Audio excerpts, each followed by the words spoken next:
가운데 허락하여 주시옵소서. 예수님의 이름으로 감사하며 기도드렸습니다. 아멘.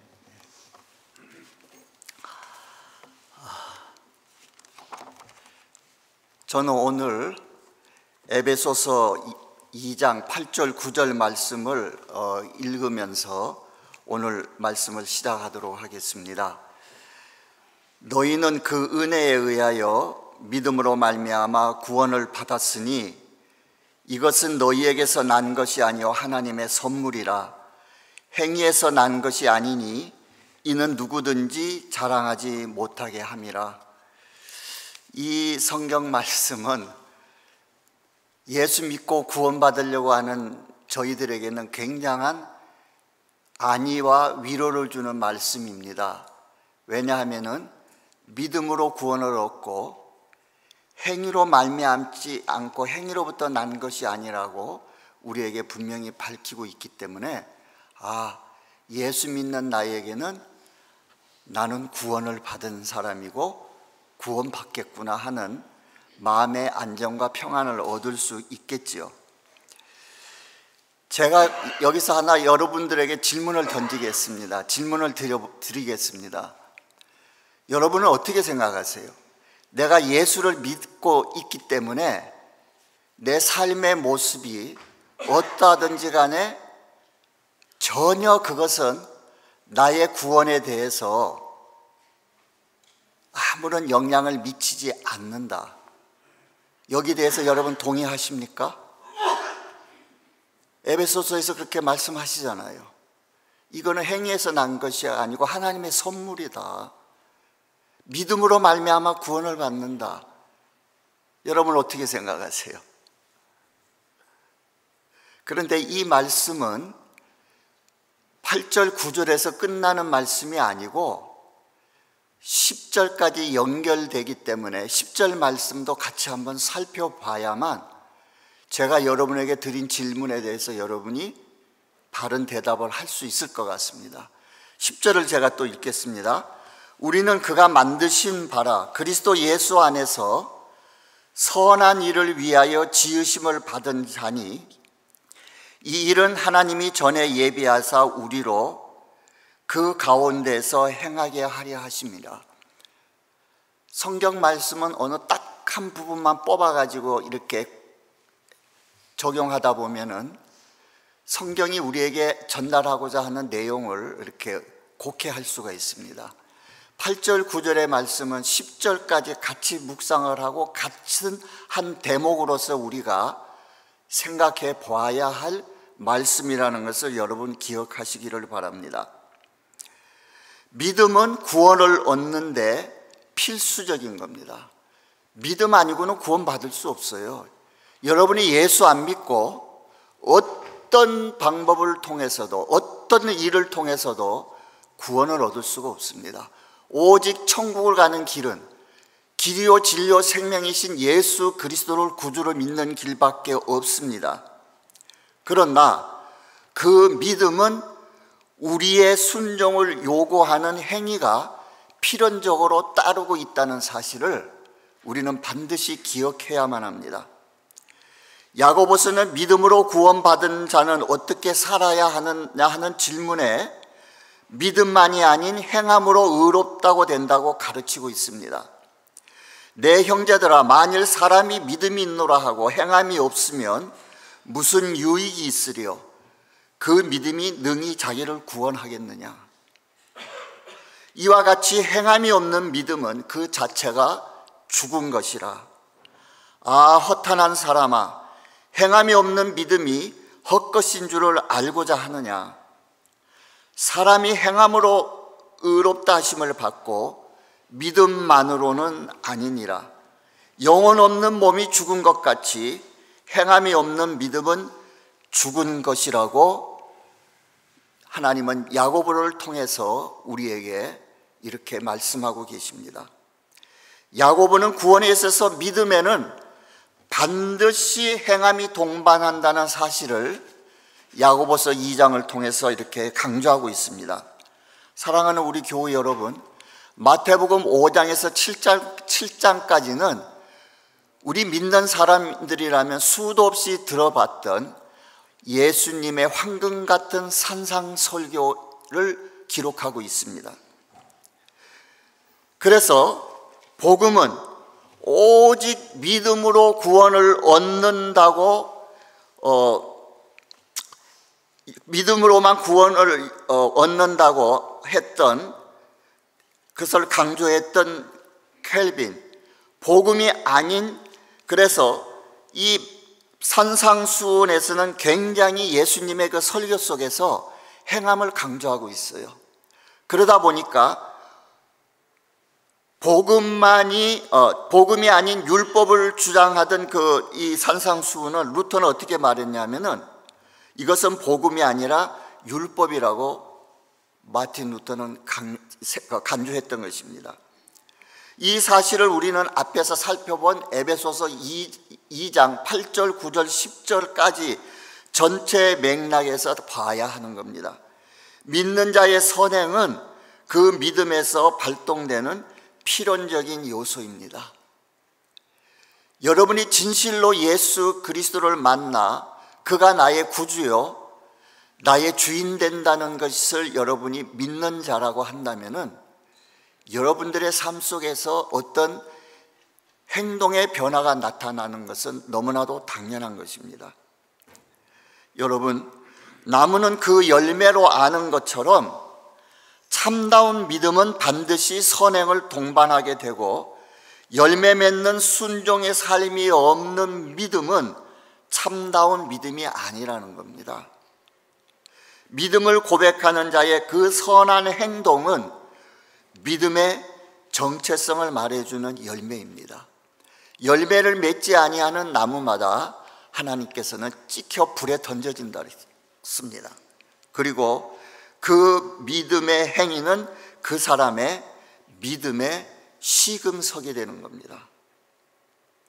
제가 여러분에게 또 한 번 질문을 던지겠습니다.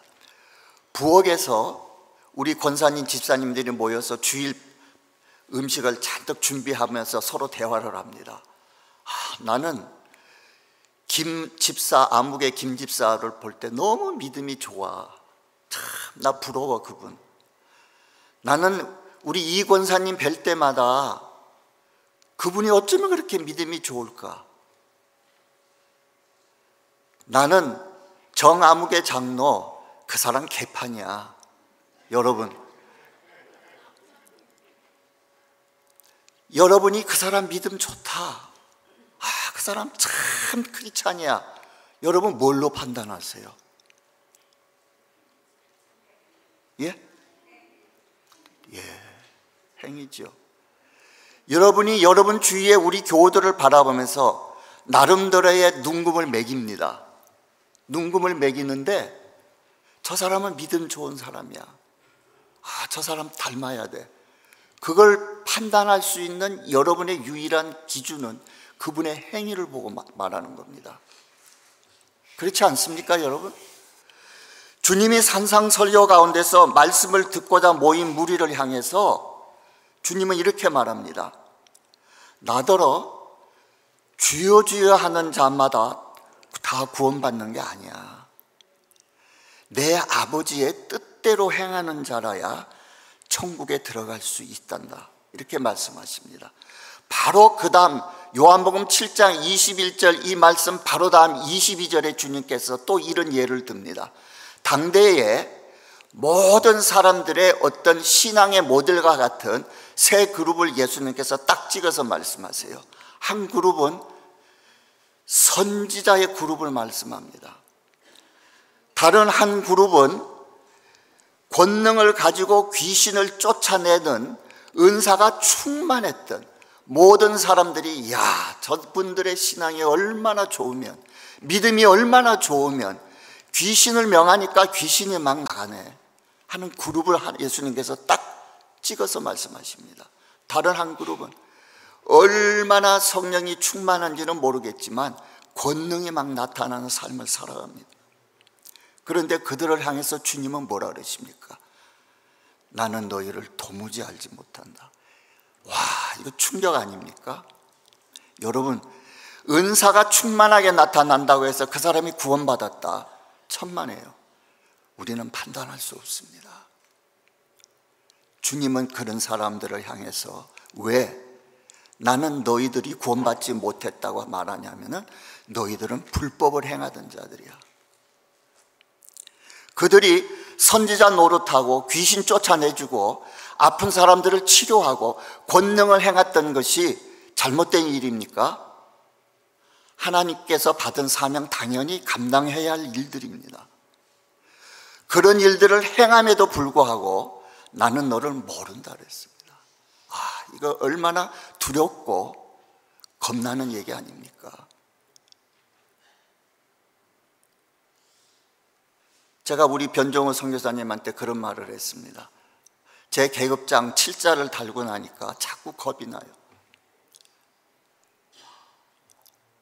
내가 하나님 앞에 갔을 때 나를 보고 뭐라고 하실까?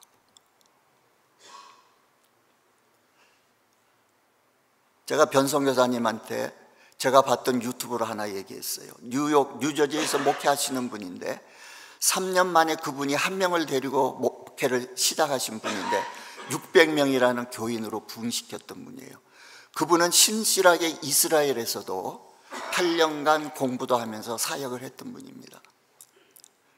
근데 그분이 갑자기 뇌출혈이 왔는데 얼마나 크게 이 뇌가 터졌냐면은 그 사이즈가 야구공만큼 커서 코마 상태에서 6일 동안 그분은 병원에서 지냈는데, 코마 상태에 빠지자마자 그는 그 영이 하늘나라에 올라가서 예수님을 6일 동안 만나다 왔어요. 근데 예수님 앞에 딱 만나자마자 모든 사람들이 그분을 목회를 훌륭하게 하셨다고 하는 사람인데도 예수님의 첫 마디가 그 사람을 자기를 보면서 하는 말이 야, 이 쌌구나.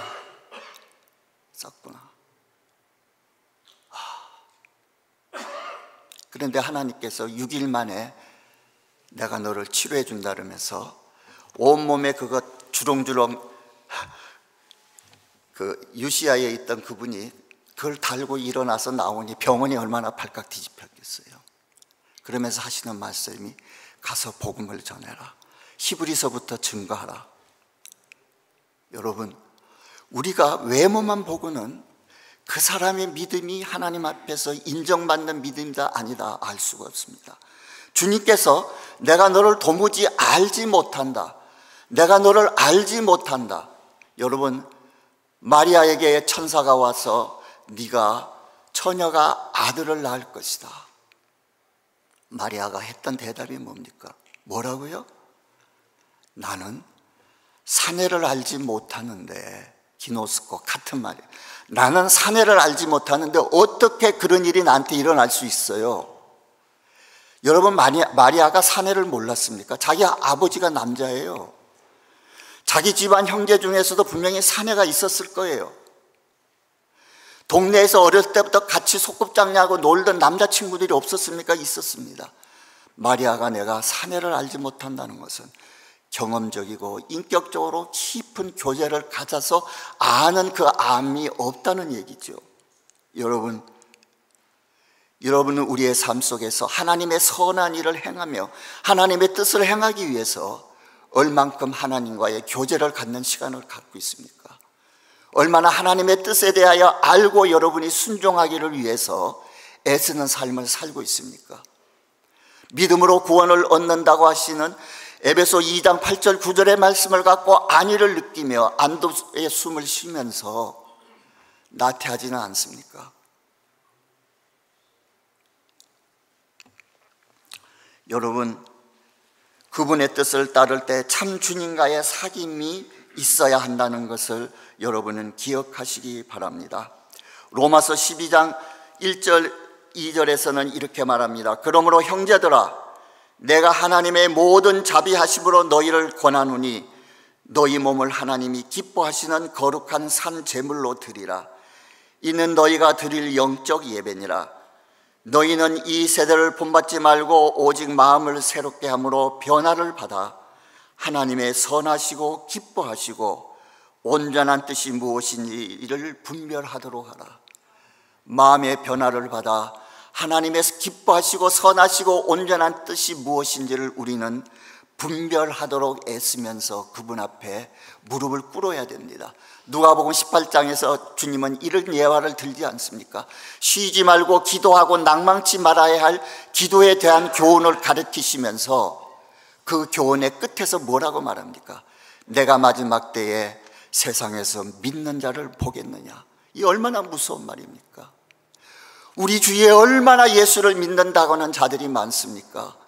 왜 생뚱맞게 기도의 주제에 대해서 말씀하시다가 믿음이라는 걸로 결론을 내리십니까? 여러분, 참으로 우리의 삶 속에, 우리의 내면 속에 하나님을 사랑하고 살아계신 하나님을 믿는 믿음이 있다고 한다면은 우리는 하나님 앞에서 교제하지 않을 수가 없는 사람이 되는 겁니다. 여러분, 행위가 우리의 구원과 상관이 없는 것 같은 에베소서 2장에서 말씀했던 사도 바울은 에베소서 5장에서 믿는 자가 어떻게 살아가야 하는가는 그 실천면에서는 이렇게 말합니다. 에베소서 5장 3절 5절에 음행과 온갖 더러운 것과 탐욕은 너희 중에서 그 이름조차도 부르지 말라. 이는 성도에게 마땅한 바니라. 예수 안 믿는 세상 사람들 보고 하는 얘기 아닙니다. 성도가 마땅히 살아가야 할 삶의 모습은 음행과 더러운 것과 탐욕, 이런 것들은 그 이름조차도 부르지 말라. 누추함과 어리석은 말이나 희롱의 말이 마땅치 아니하니 오히려 감사하는 말을 하라. 너희도 정녕 이것을 알거니와 음행하는 자나 더러운 자나 탐하는 자 곧 우상 숭배하는 자는 다 그리스도와 하나님 나라에서 기업을 얻지 못하느니라. 성도가 행해야 할 마땅한 일이지만은 너희가 그와 같은 거룩한 삶을 쫓지 아니할 때는 하나님의 나라에서 기업이 없다. 다시 말해서 그와 같은 자들은 지옥으로 갈 것이라는 말씀입니다. 로마서 1장 5절에서 지난주 말씀드렸습니다. 사도 바울이 이방인을 불러 제물로 삼고자 했을 때 그는 이방인들을 믿어 순종케 하기 위함이라고 했습니다. 이것을 한글 성경에서는 믿어 순종케 하겠다고 말했지만은 헬라 원어에 더 가깝게 번역을 한다면 이렇게 말할 수 있습니다. 그 번역은 믿음에 속한 순종을 하게 합니다.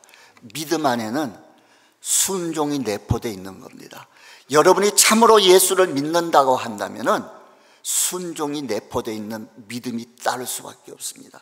혹은 믿음이 가져오는 순종을 하게 함이라고 이렇게 번역하는 것이 훨씬 원뜻에 가깝다는 겁니다. 사랑하는 교우 여러분, 우리는 주님을 사랑하기 때문에 주님 뜻 받들어 순종하고 선한 행실로 악취가 나는 이 세상에서 복음의 선한 영향력을 미치며 살아가는 하나님의 자녀로 살아가지 않겠습니까? 하나님께 받은 계시와 은혜가 너무 커서 사도 바울이 교만하여질까 봐 하나님께서 그 육체의 가시를 남기며 고통을 주었던 사도 바울은 이렇게 말합니다. 나는 날마다 죽는다고 했습니다. 나는 하나님 앞에서 날마다 죽는 삶을 산다 했습니다.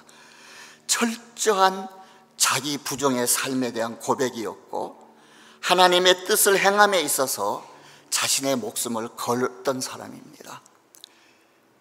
사랑하는 성도 여러분, 우리가 이 땅에서 부귀영화를 누리며 얼마나 더 경험하면 이 세상의 것들에 대하여 훌훌 털고 자유로운 자들이 될 수 있겠습니까? 솔로몬, 세상에서 가장 부귀와 영화를 누렸던, 세상에서 1000명 이상의 부인을 두고 살았던 솔로몬의 그 결론 전도서에 뭐라고 말합니까? 헛되고 헛되고 헛되고 헛되도다. 그가 그런 결론을 내렸다면 우리가 뭔 더 경험을 한다고 그 결론을 뒤집을 수 있겠습니까? 우리도 다 같이 날마다 죽는다고 주님 앞에서 고백할 수 있는 저와 여러분이 되시기를 바랍니다. 제가 짧게 기도드리겠습니다. 감사하신 아버지 하나님, 이와 같은 죽음의 삶은 저희들의 의지와 우리의 능력으로는 불가능하오니 하나님 우리를 긍휼히 여겨주시고 성령님을 통하여 우리의 안과 밖을 깨끗게 하시고 십자가를 지고 달려갈 수 있는 믿음의 거룩한 성도의 삶을 살아낼 수 있는 우리 모두가 되게 하여 주시옵소서. 예수님의 이름으로 감사하며 기도드렸사옵나이다. 아멘. 감사합니다.